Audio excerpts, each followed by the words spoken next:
Just ahead on CTV News.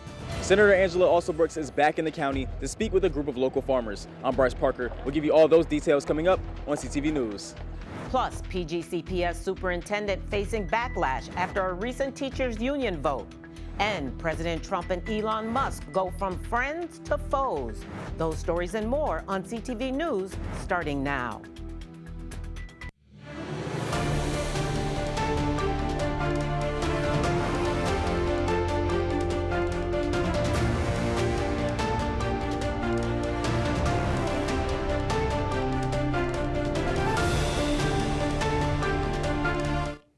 Good evening. This is CTV News for June 6th. I'm Marquette Shepard. And I'm Katara Jones. Thanks for joining us. Well, we begin with breaking news. A Maryland man mistakenly deported by the Trump administration is now facing federal criminal charges. More than 2 months after the Trump administration admitted it deported him by mistake, Kilmar Abrego Garcia is headed back to the U.S., this time in custody. A federal grand jury has indicted him for allegedly helping transport undocumented migrants across state lines, including suspected members of MS-13. Federal sources say the case stretches back years. We'll continue to track this developing story. And Senator Angela Alsobrooks was back in the county today. That's right. CTV's Bryce Parker was in Brandywine to cover the visit. Eat local and buy black. That's the message of the day as a group of local farmers met with Senator Angela Alsobrooks to speak about some of the challenges they've been facing, as well as the services that they provide to the community. It's an invitation for everybody to come and join us at the table and enjoy, a piece of what we've been building as a community to give our folks the best. We have so many health disparities, even here in this county and across the state, where locally grown, nutritious food is like medicine. Today, Senator Alsobrooks visited Spice Creek Farm in Brandywine, hoping to take back some of what she learned to Washington as she lobbies to support these farmers who are facing a multitude of challenges. This is an issue that I'm going to be prioritizing. I've already spoken about the need to prioritize the economic viability of our community, and this is yet another example of it. The food that they provide also services the people of our county and our state, and so those people have been harmed as well. A career in agriculture is already tough enough, but to do it as a black-owned business is even tougher. That's why these farmers have created this network to lean on each other. I think there's always challenges around being a black-owned business. The reality is we don't always get the loans or the grants as quickly as everyone else does, or at all at times. But what I will say is that this is a very resilient group. That resiliency created a space where they can still provide their services even through these hard times. We want to feed our people organic, healthy, premium food. We know that in Prince George's County, food deserts and food swamps are an issue, but we're trying to remove that barrier. And also, I think it's good that the senator can see that we're doing the work here. And we're dedicated to feeding the community the best produce that they can get. I am also going to personally make sure that I support these farmers by having my own subscription to get the locally grown foods and making sure that this is a community that is really elevated and spotlighted, because I think a lot of others in our community, if they knew about these farmers, would make an effort to support them as well. We are enough to buy from ourselves. We're enough to create our own things. We are enough. That's really what I think this is all about. In Brandywine, I'm Bryce Parker, CTV News. Senator Alsobrooks also visited Collington Senior Living in Mitchellville. And tonight, the fallout continues in Prince George's County after teachers voted no confidence in their superintendent, Millard House II. More than 75% of educators surveyed say House is failing on key issues, from student safety to payroll problems and communication breakdowns. Union leaders say the district isn't listening, and educators are left to manage behavioral issues without enough support. House dismissed the vote as a, quote, distraction, saying he's proud of rising graduation rates and fewer student incidents since taking over. That he is depending on statistical spin, right? But numbers don't replace on the ground action leadership. and solving problems. I think any change in the data that's to the positive right now, a lot of that reflects coming out of COVID and a regression back to normal, right? So we saw with COVID, graduation rates declined, test scores declined. Now we're naturally back into normal functioning schools without all the disruption of the pandemic, and so there's some natural recovery that's occurring. I don't think that that necessarily speaks to strong leadership. The school board will decide what comes next, but with a new county executive taking office soon, big changes could be ahead. Governor Wes Moore announces the launch of a new program to assist former federal workers. With the Maryland Department of Labor, the governor launches the Federal Emergency Loan Program. It's an online portal for qualified former federal employees to apply for an emergency, no-interest loan. The loan will be $700 and must be repaid after 180 days. Now, that's after the loan agreement is signed. There's also an option for a 90-day extension. This program is a part of the Protect Our Federal Workers Act, which the governor signed into law in April. And a stronger than expected jobs report is giving the economy a boost, even as warning signs linger. U.S. employers added 139,000 jobs in May, beating expectations despite growing uncertainty. The unemployment rate held steady at 4.2%, while wages jumped nearly 0.5% to more than $36 an hour. Healthcare and hospitality led the gains, but the federal government has shed 22,000 jobs. The labor force shrank by more than 600,000, and layoffs, while down from last month, remain well above last year. The Trump administration is trying to clean up a mess of its own making, scrambling to rehire thousands of federal workers it recently fired. In a stunning reversal, agencies from the FDA to the State Department to HUD are rushing to bring back employees axed under DOJ's restructuring plan. Some workers were giving just 1 day's notice to return. Others are refusing to come back at all. The mass firings were meant to streamline government, but instead disrupted critical functions like weather forecasting, nuclear security, and drug approvals. A White House official admits mistakes were made. Now agencies are hustling to patch up the damage. And another executive order issued by President Trump has been blocked. A federal appeals court upheld a lower court's order requiring the U.S. Department of Education to reinstate more than 1,300 fired employees. This marks a setback for the president's education agenda that included closing the department entirely. A U.S. district judge in Massachusetts granted a preliminary injunction stemming from a pair of lawsuits from a coalition of labor and advocacy groups. The Trump administration has asked the Supreme Court to leave the mass layoffs in place.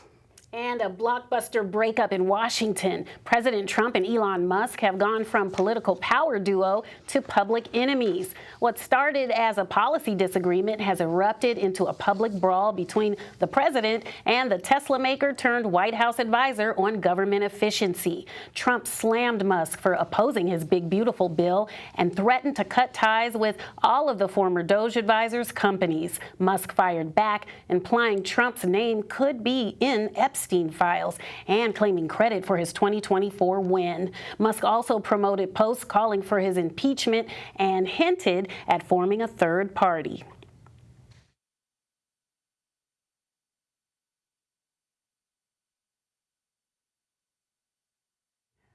Trump today called Musk a man who's lost his mind, saying he has no interest in speaking with him and suggesting that he may sell his Tesla.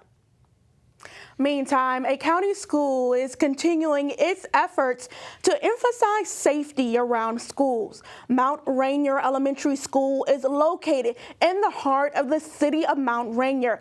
It is also a school where a lot of students walk to and from school. That's why the school, along with county police and the city, are promoting safe pedestrian crossing.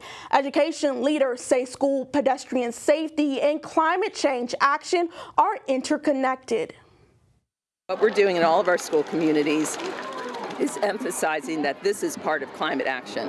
When you work on safe routes, you not only protect everyone, children, adults, people who ride their bicycles to work, people who use public transportation and walk there from their homes, you're reducing emissions for everyone, and you're just making their lives safer. Bozer Strother credits the county school district, the county council, and the Department of Public Works and Transportation in working to make pedestrian safety a priority. And you're watching CTV News. I'm Katara Jones. And I'm Marquette Shepard. Still to come, one local school has been promoting peace for nearly 30 years. Find out what school and how they did it after the break.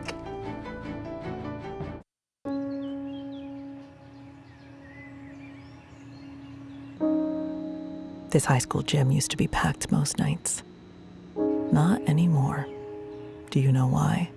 Because bad behavior by fans, especially adults, has caused a shortage of game officials across the country. You see, without officials, we can't have sports. Don't let this become reality. It's time for a change. Let's bench bad behavior for good.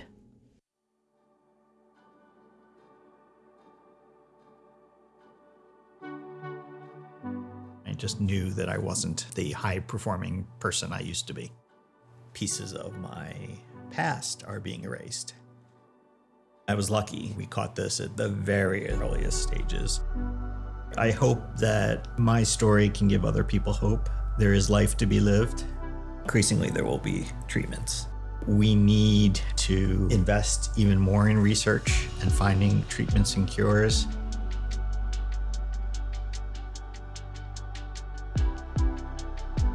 If your loved one or you yourself are sitting there thinking, something is wrong, I'm not who I used to be, you can get some answers and you can get them for free.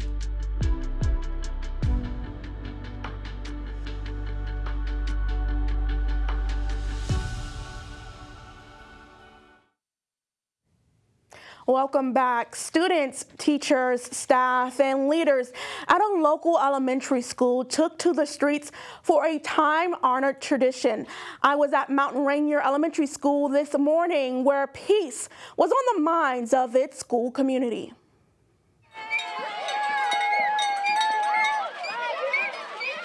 The crowd of smiling students from Mount Rainier Elementary School took part in a nearly 3 decades-long activity known as the Peace Parade. Former Mount Rainier Elementary School educator Karen Morrill remembers how the now annual parade came about. Our principal that we had at that time, Phil Catania, really believed that it was really important that the kids got along and they took care of each other. And so he initiated counting peace days, and if we could get 100 peace days, he promised that we would have a parade. It teaches kids about empathy and how to take care of each other and to stop.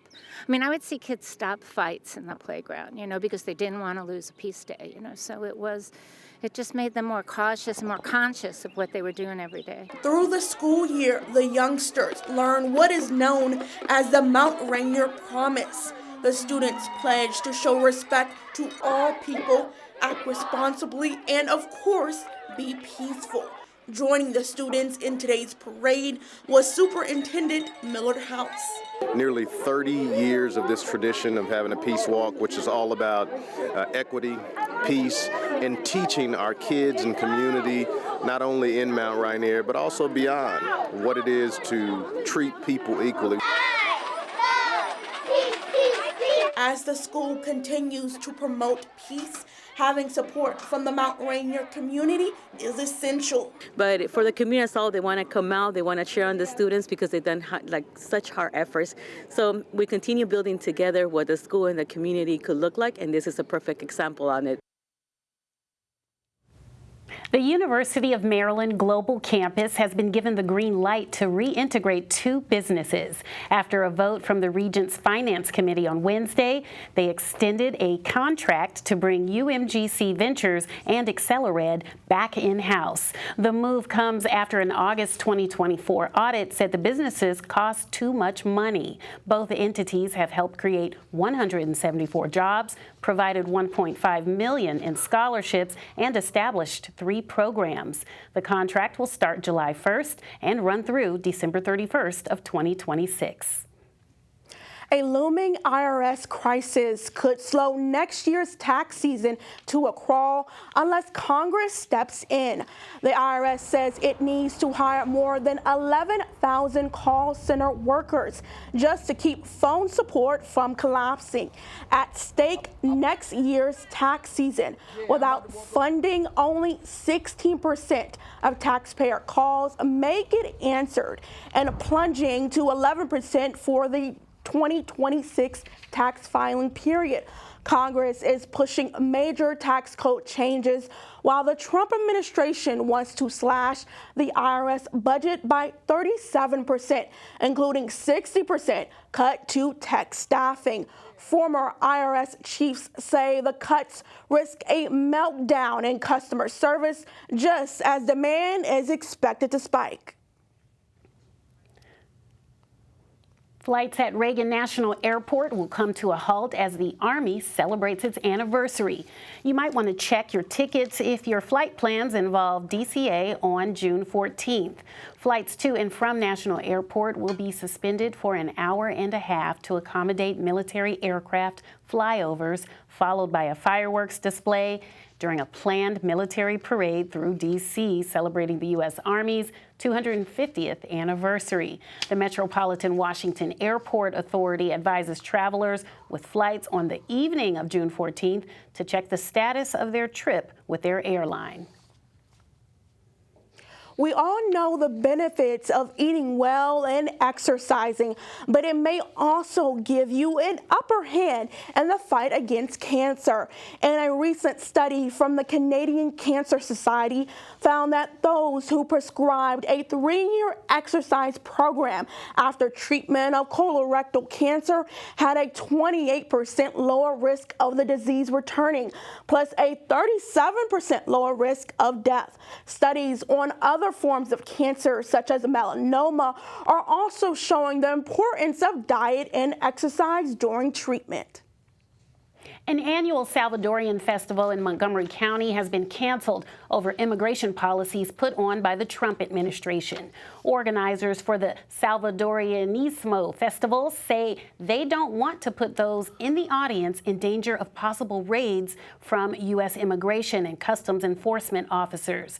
The festival usually takes place in September around the time of El Salvador's Independence Day and Hispanic Heritage Month. And still to come on CTV News, 2 big events happening in the county this weekend. That's right, a city celebration and walk for Pride Month. We have those details when we come back.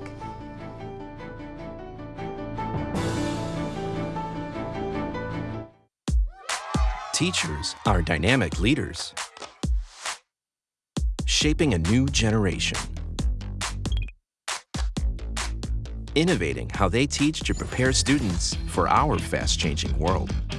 Achieving this takes skill and expertise. They're tireless explorers, creatively discovering a universe of solutions. Telling stories, experimenting, inspiring, mentoring, connecting cultures, and connecting with each other. Leading by example. Experience the unique joy of helping students thrive. Teaching is a journey that shapes lives. Are you ready? Explore teaching at teach.org.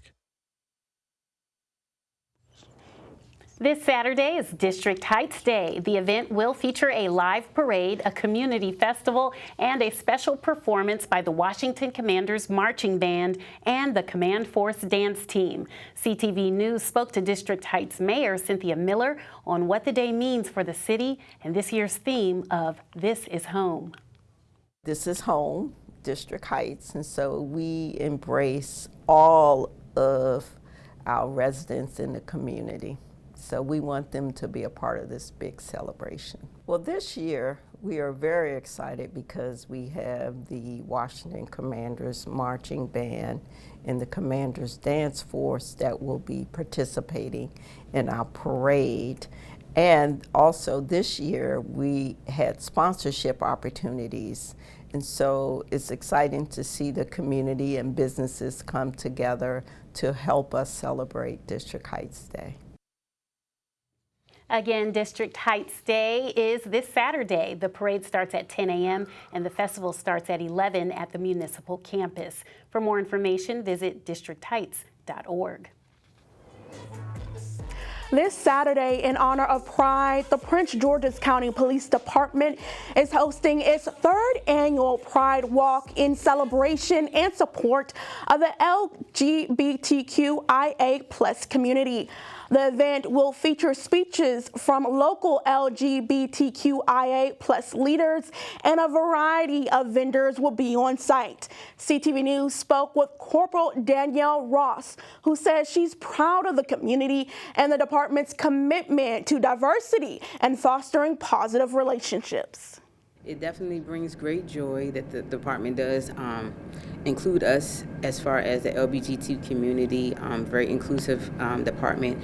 We definitely appreciate the love and support, not only from the department, but from the community as well. So definitely we're going to have a DJ for some great dancing and line dancing. We're doing the walk, which consists of about 1.5 miles, starting right by the bridge of where in the big wheel, and we go walk around the water. I'll go up to, not just before you get to the Virginia side of the bridge, and we just gonna come on back, just for unity, some fun and excitement. Vendors will be there, like I said, music, stuff for the kids, for all ages.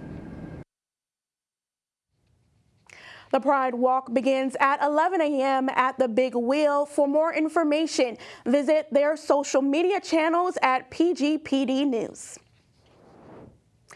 The 2025 marks the 50th anniversary of Pride celebrations in D.C., and this year, Metro is extending hours. Starting today, Metro will be keeping the party going until 2 a.m. to accommodate the World Pride visitors in Washington. Some bus routes will see detours and delays during events, especially tomorrow when the Pride Parade will take place. If you forget your Smart Trip card at home, no worries. You can now pay for Metro simply by tapping a debit or credit card. Well, one Maryland mother is looking for a refund from a local fast food chain after she received a bitten burger. Well, this is a mother's receipt for order number 1344, where she ordered a hamburger Happy Meal from the McDonald's located at Largo Town Center. She instead received a bitten burger, 2 fries with one half empty, and none of the apples she ordered. When the mom asked for a refund and corporate information, she claims an employee slammed her car window. As of now, she has yet to get that refund she requested, but she was offered a gift card and a new burger. Well, meanwhile, Costco is testing new technology to speed up the checkout process for customers. The company's CEO announced they are testing a scan-and-go technology where customers can scan items as they shop, pay for them through an app, and a worker will scan the digital receipt at the door. This technology has been asked for by customers on social media for years, as scan-and-go technology is already available at the company's competitor, Sam's Club. So far, the CEO says testing has been, quote, extremely successful. calling all teenagers if you're looking to stay fit this summer. The Planet Fitness Summer Pass program is back. The popular program gives all high schoolers ages 14 to 19 free access to more than 2,700 Planet Fitness locations. Teenagers can take advantage of the fitness centers, competitive range of strength equipment, cardio equipment, and more. Planet Fitness CEO Colin Keating says the organization is committed to providing teens with the tools they need to develop healthy physical and mental health in a judgment-free zone.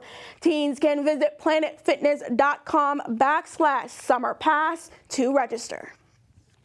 Well, if you plan to go to the beach this summer, listen up. Ocean City has tightened its beach rules starting now. The city's new beach rules include a limit on canopy use and a ban on tents with slides. Officials say the policy improves emergency access. It helps lifeguards see better and eases crowding during those packed summer days ahead. And now it's time for our Friday sports page. That's right, and I hear the Commanders are gearing up for the upcoming season. What's going on, Simon? What's going on, everybody? Coming up on your Friday sports page, Commanders defensive coordinator Joe Witt touches on the team's defense ahead of the upcoming season. That story and more after the break. Stay tuned. The power of the knock is food. Your stew's delicious. I'm 88 years old, and I was with the Ice Capades when I was young. Now, being as old as I am, I lose balance. I don't like ending up this way, but what am I going to do? I got Meals on Wheels for the 5 years that I've been here. It's nice to know they come, and if you feel like talking, you can talk to them. I could talk for forever. They're totally a blessing.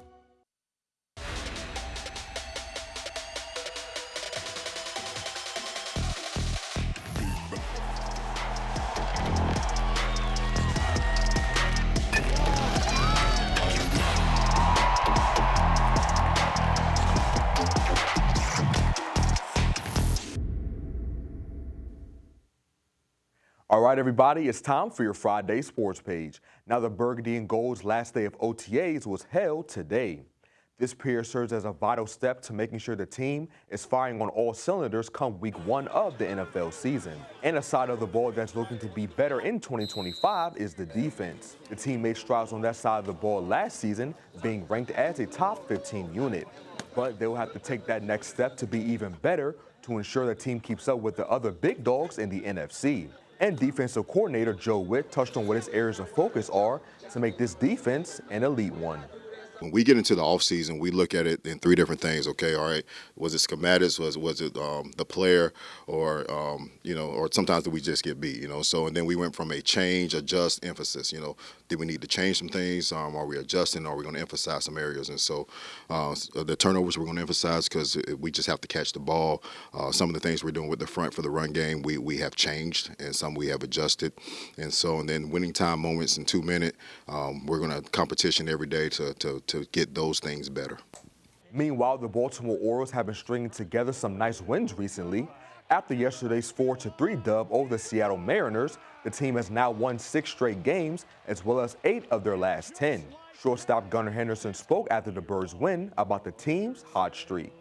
I feel like everybody's just getting back to the way they normally play, and we're all just buying in together. We're scratching these close wins, and then whenever the offense gets fully clicking, then we'll be in a really good spot.